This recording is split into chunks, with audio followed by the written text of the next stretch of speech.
An anemometer is a device used for measuring wind speed and its pressure. It is also a common instrument in the meteorology. The term is derived from the Greek word anemos, which means wind, and the first definition of this device was given by the inventor Leon Battista Alberti in 1450. There are two types of anemometer: the velocity anemometer, which measures the wind speed, and the pressure anemometer, which measures wind pressure. There are different kinds of velocity anemometer, the most common one being the cap anemometer. It consists of 3 or 4 hemispherical caps mounted on two arms, attached to a vertical shaft.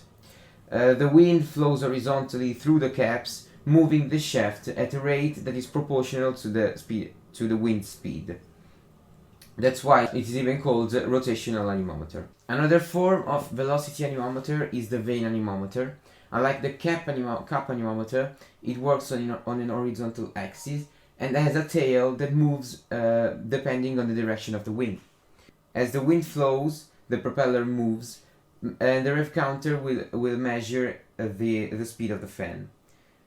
An electronic chip will then transform that value in wind speed. Hot wire anemometer uses a fine wire electrically heated to a temperature above the room temperature.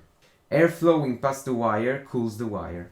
Because the electric resistance of metals depends upon the temperature of the metal itself, a relationship is obtained between the resistance and the wind speed. Ultrasonic anemometer, first developed in 1950s, uses ultrasonic waves to measure wind speed.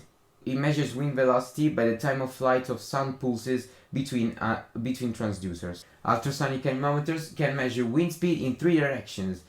That's why it is well suited for turbulence measurements. Since the speed of sound varies with temperature but is virtually stable with pressure changes, the ultrasonic anemometer can be even used as a thermometer. A common and basic anemometer is the so-called ping pong ball anemometer.